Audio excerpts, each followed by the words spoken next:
శ్రీ గణేశాయ నమః, శ్రీ సరస్వతే నమః, శ్రీ గురుభ్యో నమః. హరి ఓం. ఈరోజు అంటే ఇప్పుడు వరకు నేను ఎప్పుడు నా ఛానల్లో ఇటువంటి వేయలేదు. ఒక సందర్భం వచ్చింది కాబట్టి ఈ రోజున ఈ వీడియో వేద్దామని అనుకున్నాను. సాధారణంగా నేను వేయని ఇలాంటి ఎంకరేజ్ చేయను, కానీ ఇటువంటి కొంత అవసరం అవుతాయి, అందు గురించి నేను చెప్తున్నాను. ఓకే, ఏంటంటే కొన్ని ప్రత్యేకమైన దినాలు అంటే గ్రహణ సమయంలో కానీ, లేదా ఆదివారం అమావాస్య, ఆదివారం పుష్యమి నక్షత్రం, లేదా గురువారం పుష్యమి నక్షత్రం, ఆదివారం పుష్యమి నక్షత్రం పుష్య అర్క యోగం అంటారు దాన్ని. అంటే పుష్యమి నక్షత్రం అర్క అంటే ఆదివారం నాడు వచ్చిందని. సో ఈ విధంగా దాన్ని చెప్తారు. ఇటువంటి రోజుల్లో కొన్ని దేవతా వృక్షాలను కనుక సంగ్రహించి పెట్టుకుంటే ఆ ప్రత్యేకమైన దినాల్లో వాటికి కొంత శక్తి ఉంటుంది. వాటితో హోమాలు చేసినా లేదా వాటిని ఏదైనా తాయెత్తులోకి ధరించినా దానికి కొంత శక్తి ఉంటుంది. అయితే ఎలా పడితే అలా సేకరించకూడదు. దానికి ఒక విధి విధానం అనేది ఉంది. ఆ విధి విధానం అనేది ఏంటో కూడా పూర్తిగా చెప్తాను. అసలు చెప్పటానికి ముందు అసలు ఈ చెట్లు ఎలా ఉంటాయి ఏమిటి దీని గురించి నేను ఈ వీడియో చేయటానికి ముందు నేను చూశాను. ఒక చెట్టు ఎవరు ఏం చూపిస్తున్నారా ఏంటా అని. సరే నేను చెప్తాను, ఆ తర్వాత మనం మాట్లాడుకుందాం. విశ్వామిత్రుడు సృష్టికి ప్రతిసృష్టి చేసినప్పుడు త్రిశంకుడిని స్వర్గంలోంచి పెట్టినప్పుడు అప్పుడు కొంత నలుపు అనేది సృష్టిస్తాడు వస్తువుల్ని. అక్కడ వచ్చిన ఈ నలుపు అనేది తెలుపు, ఎరుపు, నలుపు అని ప్రతి మొక్కల్లోనూ ఉంటాయి అన్నమాట. అలాగే తెల్ల జిల్లేడు, అపామార్గము అంటే ఉత్తరేణి. ఈ ఉత్తరేణిలో ఎదురు ఉత్తరేణి అనేది పనిచేస్తుంది బాగా. అది దేనికనేది వద్దు వివరాలు. అట్టగా నల్ల ఉమ్మెత్త, అలాగే నల్లవావిలి. ఈ నల్లవావిలి చెట్టుని అట్లా ఈ పైనవన్నీ గుర్తుపట్టేయచ్చు మీరు. ఏది ఈ ఉత్తరేణిలో ఎదురు ఉత్తరేణి అన్నీ ఓకే. మరి నల్లవావిలి ఎట్లా? నల్లవావిలి ఎట్లాగంటే ఆ చెట్టు అంటే నాకు నా గురువు గారు చెప్పింది, నేను చూడలేదు, నేను చెప్తున్నా. ఆయన మహా గొప్ప వైద్యులు, ఆయుర్వేద వైద్యులు. ఆయన చెప్పిన దాన్ని బట్టి చెప్తున్నా నేను. ఇప్పుడు అడవిలో ఒక జలాశయం ఉందనుకోండి, ఆ జలాశయం పక్కన ఈ చెట్టు కనుక ఉందనుకోండి, ఈ చెట్టు నీడ పడినంత లెక్క నీరు వెళ్తున్నంతసేపు అది అక్కడ నల్లగా మారుద్ది. ఆ తర్వాత మామూలుగా వెళ్ళిపోతుంది వాటర్, తర్వాత మామూలు కలర్లోకి వచ్చేస్తుంది. అక్కడ మాత్రం నల్లగా మారిపోతుంది. అంత శక్తి అంటే దానికి. తెల్లగా ఉన్న వ్యక్తి ఆ చెట్టు కింద కనుక కూర్చుంటే వాడు నల్లగా అయిపోతాడు. అంటే మెలనైన్ ప్రొడ్యూస్ అవుతుందంట వాడికి. గురువుగారు చెప్పారు, వాడికి మెలనైన్ ప్రొడ్యూస్ అవుతారా అన్నారు. సరే, అది ఒకటి. దాన్ని నిర్గుండి అంటారు. దీన్ని అమ్మవారి ప్రత్యంగిరాదేవి యొక్క హోమంలో కూడా ఉపయోగిస్తారన్నమాట దీన్ని. Okay, next తెల్లమోదుగా.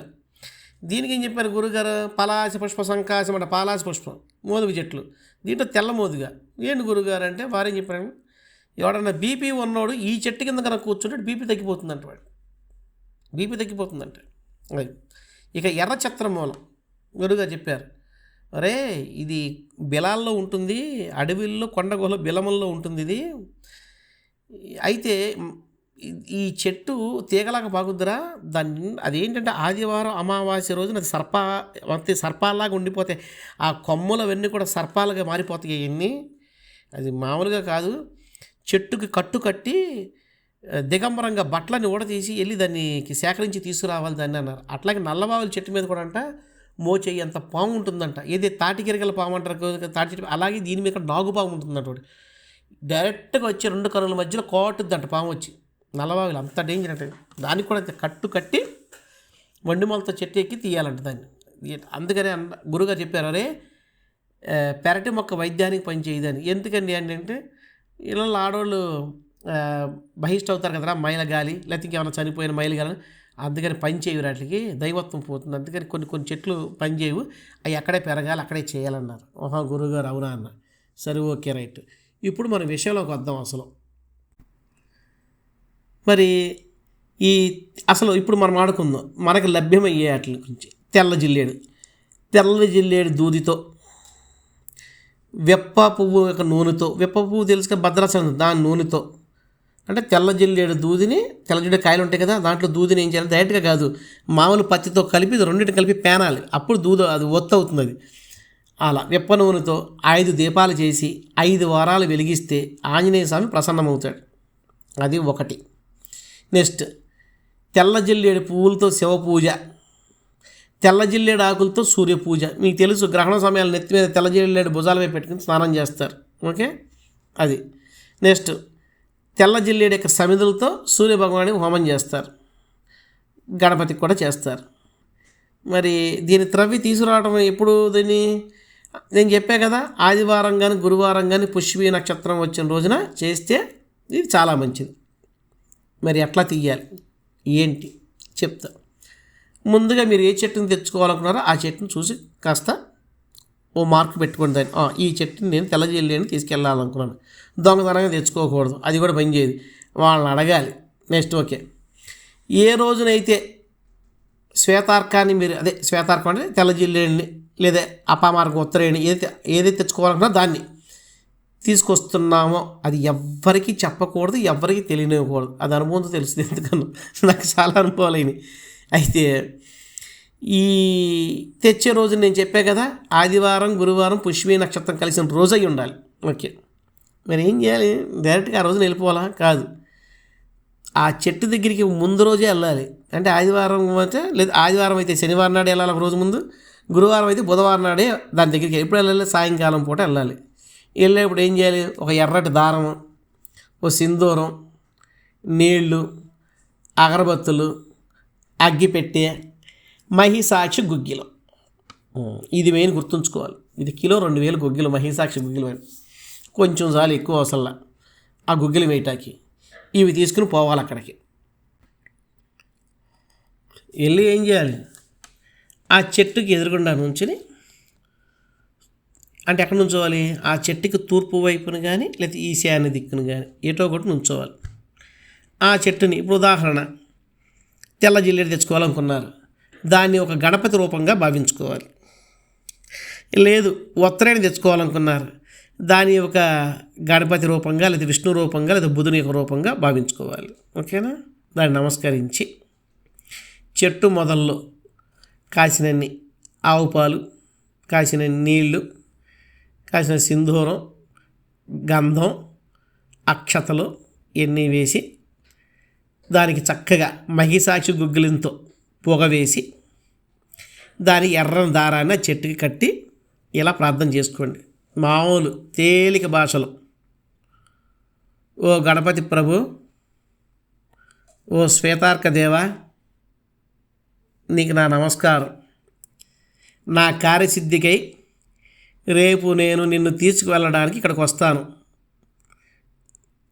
దయతో మీరు నా కార్యం సిద్ధించే నిమిత్తం నాతో రావాల్సిందిగా ప్రార్థిస్తున్నాను. అంతే, ఇంకేమొద్దు. అలా అక్కడ నైవేద్యం కూడా పెట్టేస్తారు కదా, ఓ బెల్లం ముక్క పెట్టేసేయండి. పెట్టేసి నమస్కరించేసి తిరిగి ఇంటికి వచ్చేసేయండి. ఇక నెక్స్ట్ రోజు అంటే ఎప్పుడు? ఆదివారం పుష్యమి నక్షత్రం లేదా గురువారం పుష్యమి నక్షత్రం తెల్లవారుజామునే లెగాలి, స్నానం చేసి శుభ్రమైన వస్త్రం, తవ్వడానికి ఏదైనా చిన్న సాధనం తీసుకుని చెట్టు వద్దకు వెళ్ళి తూర్పు ఉత్తర దిశల్లో ఎటైనా నుంచొని నమస్కరించి గణపతి మంత్రం చదువుండి జాగ్రత్తగా వేరును తవ్వి తీయాలి. ఒకవేళ వేరు మధ్యలో విరిగిన దాన్ని జాగ్రత్తగా వస్త్రంలో చుట్టింటి తీసుకోవాలి. మంత్రాలు ఏమన్నాయి?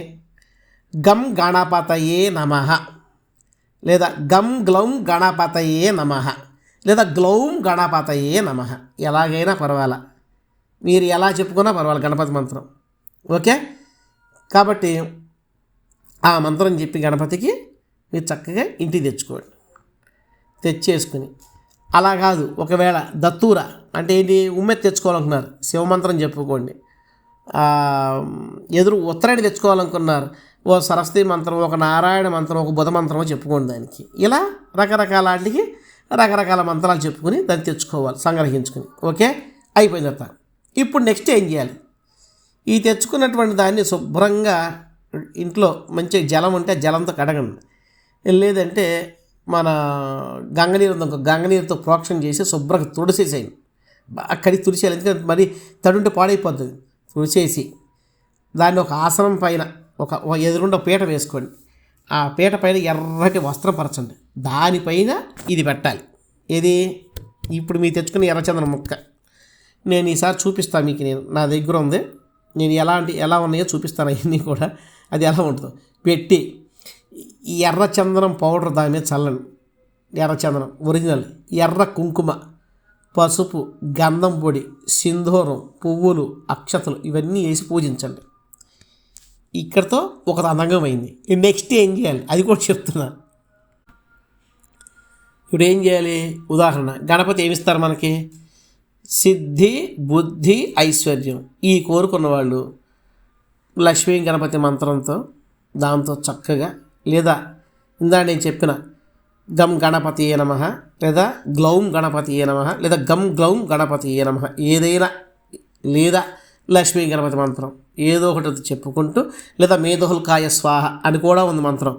వీటిని చెప్పుకుంటూ ఇప్పుడు నేను చెప్పబోయేటువంటి అంటే ఈ వస్తువులన్నీ పూజించిన తర్వాత చెప్తాను హోమానికి ఏమేం చెయ్యాలి ఏంటో వాటితో కూడా చేసుకోవాలి.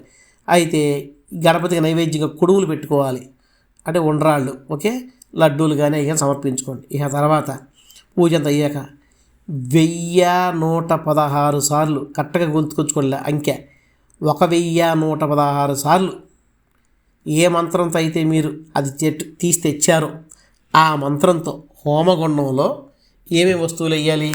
లక్ష్మీ గణపతికి తెలుసు మీకు, చెరకు, వరి పేలాలు, ఆవు నెయ్యి, ఓకే, పంచదార, తేనె, దాంతోపాటు నువ్వులు లేదా జొన్నలు, ఓకే, ఇటువంటి వస్తువులన్నీ కూడా వేసి గోధుమలు కూడా వేసుకోవచ్చు. ఎందుకంటే సూర్యభగవానుడు కదా, ఆరోగ్యం కోసం గోధుమలు ఇవన్నీ కలిపి హోమం చేయాలి. ఎంత చేయాలి?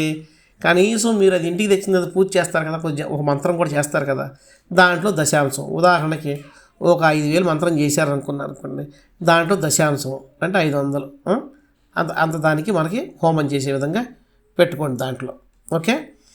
తర్వాత అదంతా అయిపోయిన తర్వాత ఈ హోమం చేసిన తర్వాత వచ్చే భస్మం ఉంటుంది కదా, మొత్తం అయిపోయాక అగ్నిగుండంలో ఆరిపోయిన తర్వాత చల్లబడిపోయిన తర్వాత దాంట్లో భస్మం, ఆ భస్మాన్ని తీసి మీరు తెచ్చుకున్న తెల్ల జిల్లేడు దాని మీద రాయాలి. దాన్ని రాసి దాన్ని మీ పూజ ఎక్కడైతే చేసుకుంటారో పూజలో అక్కడ పెట్టుకోవాలి. ఆ ఎర్రగొడ్డ మీద ఉంచి పెట్టుకుని దానికి రోజు కూడా విధిగా ధూప దీప నైవేద్యాలు ఇస్తూ ఉండాలి.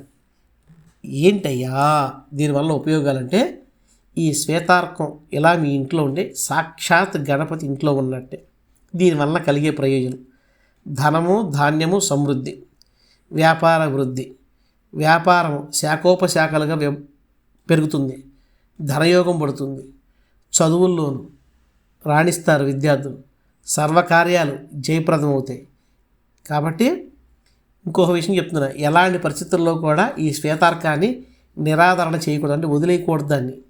కాబట్టి దాన్ని చాలా పవిత్రంగా చూసుకోవాలి. లేదు మాకు అలా కాదు, దీన్ని గణపతి బొమ్మ చెక్కించుకుందామంటే కూడా చెక్కించుకుని దాన్ని కూడా పూజించుకోవచ్చు, అలానా చేసుకోవచ్చు. నేను ఇట్లా చెప్పాను, అలా చేసుకునే కూడా చేసుకోవచ్చు. కాబట్టి ఇది దీనికి విధి విధానం. ఇలాగ ప్రతి దానికి కూడా అనమాట. శుభం భవతు.